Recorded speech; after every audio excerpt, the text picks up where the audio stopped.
Rob Fett. And I'm Sammarco, lead designer. And I'm Fiona the Tank Girl.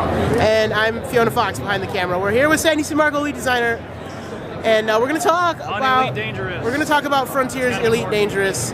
You guys have been adding mad stuff the last month. Okay, yeah, the most recent update is, of course, It's 2.3. 2.3, and it's large called, crew update. It's called the Commanders. It's in beta right now. Right. And it's got a bunch of new features in it. Do you want me to quickly go through them? Yeah, sure. Why don't you just give us a rundown? Sure, okay, so main features, it's got multi-crew, so in the past you can wing up together and fly together as a group, but you're all in your individual ships. Right. And in a one-to-one scale galaxy, often it's like, let's wing up, it's like, where are you? Well, I'm here. Oh, I'm 3,000 light years away. It's going to take a little while. I have heard this side of the conversation many times. Exactly. So with multi-crew, we wanted a very lightweight, drop-in, drop-out, easy way to get to play together with your friends. Oh, so you can be anywhere. Drop out of the game. Absolutely. The way it works is we've got this conceit called Hollow Me. So a Hollow Me is like a digital recreation of yourself, and it can effectively can be summoned in someone else's ship. So as a commander of a ship, you could say, I'm looking for crew. And as a player, you can say, as a commander, you can say, well, I'm looking to be crew on a ship. We've upgraded the matchmaking so that it can join people together. And also, of course, you can invite your friends. And as a side fringe benefit from that, we've got this little history tab in the combat section of the game. So it means that it's easy to meet up with people, and then it remembers who you've played with. So you can invite them as friends. You can basically make your friends more quickly. And if you need to, you can block people more easily as well. Well, yeah, if they try and do a ship or something. But with multi-crew, so the captain owns the ship, and he always flies it. So he's the helmsman. He's the helmsman. So we've got another role called the gunner role, and the gunner role takes control of all turreted weapons on the ship, all missile launchers, chaff, limpets, and basically he has a really cool new third-person camera, like a little camera drone that whizzes around the ship. So he's got really good spatial awareness, and he controls the turrets en masse, so he's very good at focus firing. And also, he gets other fringe benefits. For example, he can target missiles in any direction.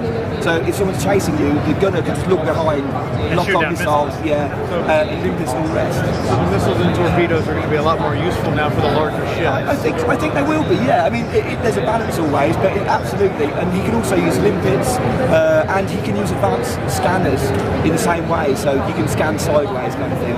Cool. So there's some cool stuff there. But that's not the only feature. We've also got the commander creator. So up until now, everyone's been around a generic man or woman with like a helmet and spacesuit. The new creator design, Pirate. He was raving about it. He was messing with He spent 2 hours making his character. He spent 2 hours messing with dials. I think the team has done such a great job. You can make a character as pretty or as not so pretty as you want. It's very, very customizable.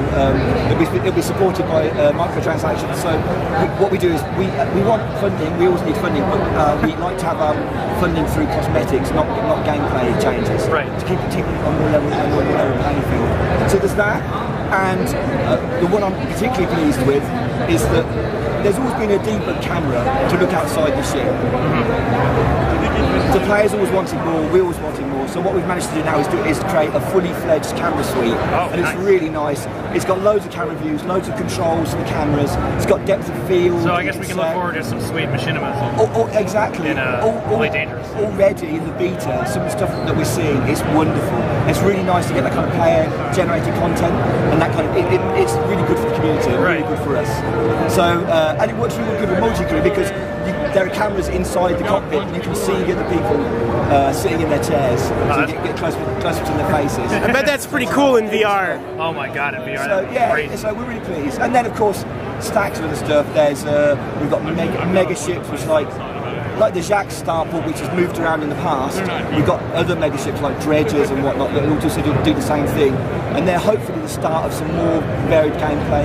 Ships that move around, that's terrifying. Ships that can be basically present. That's what I was going to do. Giant ships. Here's a question I have. As far as like the character models are concerned, you can see them inside the ship. So if the cockpit smashes open because somebody just blasted you, do you see them do you see reactions from their bodies? So at the moment, I don't think there are any reactions because it's mainly because you don't look stony faced. We've only got so much time, but it is definitely something that we've talked about and players have been talking about. So I think my nickname is like Sandy No Sammarco.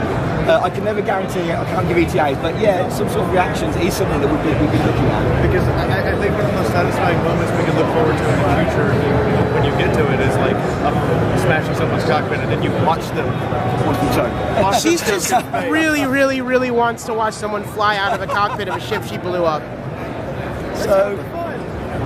So what's coming next? You guys have been adding features I've seen this game at every convention for the past 2 years. It's amazing. Every time there's been something new and exciting. Frankly, it's amazing for me working on it. The fact that we've been going for years now and we're still plugging away at it and still adding to it. So we've got other things coming as well. So sometime later this year we're going to launch on PS4. So that's going to be cool, and it's going to be a full fat version. It's going to come with everything. Everything that's currently in PC. Exactly. The base game, all of the updates from Season 1, Horizons, all of the updates from Horizons. It will come with 2.3, and it will get 2.4 as a free update. So hopefully they'll all be in lockstep then. So will they be shared servers across PC or PS? So it'll be like Xbox in that you don't play in the same instances, but your data is all fed into the background simulation. So you are affecting. So everyone affects the same universe, yes. But they're not. So there's only one universe, yeah. So tell us, for someone who's never played the game before, about that background universe and how every action affects it. Wow. Okay. So there is a very complicated algorithm that looks after all of the factions and entities in the game, whether they're system-based or whether they're powers that control sectors or superpowers. And in general, factions are trying to compete and control territory. So a faction might own a starport, it might own an entire system, it might actually own multiple systems, and they can kind of grow and expand and shrink. And most of it is based, well, actually virtually all of it actually, is based on player action. So every time you trade, you trade with the system, or you commit piracy, or you collect bounties, you're basically feeding all these inputs into this system. So, for example, if you're committing lots of crime, it makes the system more unstable, and it might eventually go into a lockdown state, where eventually a crisis mode. If you're trading with particular factions, eventually that faction will gain more influence, and they might take over the entire system. So there are loads and loads of inputs, and it's the player actions that govern how poorly the factions do in the game. So if someone on Xbox's little group of people takes over a sector, that will be reflected on the PC players and PlayStation 4 players? I believe so, yeah. I mean, I'm a little bit frazzled, and so I wouldn't want to absolutely claim, but I think all of the numbers basically do go into this one big pot. Well, that could be a real big surprise for somebody coming back on the PC after like a week. Like, okay, my starport, my ship's in an enemy territory now. That would be a really big surprise for me if I got it wrong. But I think that's how it works. I like a lead designer who's humble. Well, I mean, he's just trying to be honest. Like, I don't know for sure. I don't know how to do. I can't. Maybe I wish I could spin, but I don't know how to spin things. So with the multi-crew ships, yes. There is the ability to fly smaller ships, like Eagle Fighter. Yes. What is the smallest ship currently in game that we can do that with? What can you do with it? And what's the smallest ship currently that we can put a fighter in? Oh, the smallest ship you can fight in, I think, is the keelback. Okay. So it's like a mid-sized kind of trader. That's what Pirate was looking for, one of those, so it could stick fighter bases. And what is the largest ship currently on the docket? Like, how big can we actually get with these?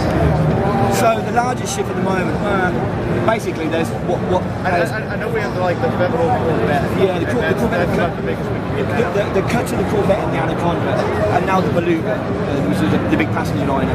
They're pretty much the biggest ships. They more or less fill the large pads. So they're the biggest ones at the moment. Are there any? I know I've seen like the giant battle cruisers. Is there any? Oh, the capital ships. Is there any intent on giving players capital ships with the ability to control them? So not at the moment. Not at the moment. It's been bandied around quite a lot. I can see how that would be some real balance issues. Is it on the developer map somewhere? So interestingly, it's a footnote at the very bottom corner. Stop asking about this. It's there. I think what might be, and this is just kind of spitballing, so it's certainly not going to happen at the moment. What would be more likely would be you might be able to, because now we've got multi-crew, possibly you can take control of gun batteries on capital ships. Yeah, or something like that. For missions or get 20 people together on it. All right, we only have time for one more question, and my last question is: how do you feel about Robertson Space Industries? I think I want them, wish them all the best. I'm looking forward to Star Citizen. I think it's going to be awesome. Okay, well that's very positive. Like, I want to play this so that game. was really fast. We have time for actually one more question. So someone else ask a question. You got one? So with the multi-crew ships, can you have multiple gunners that go for something like that? So no, because the way the ships, the guns are laid out, and the limit of how many guns there are, it sounds cool, but it doesn't really work out in actual gameplay terms. There would be enough for each to do. Well, you can, interestingly, you can have multiple fighter con rolls. So if you've got a large ship that's got 2 fighter bays in its hangar, both the crewmen can go into a fighter, but there's only 1 gunner roll. So you can still give the biggest surprise of they're like, oh, we took your ship down, and then you're like, really? And then 2 fighters. Launch the fighters. Very good. Sounds like convoys will be in the future. Thank you so much for your time today. And that's it from us.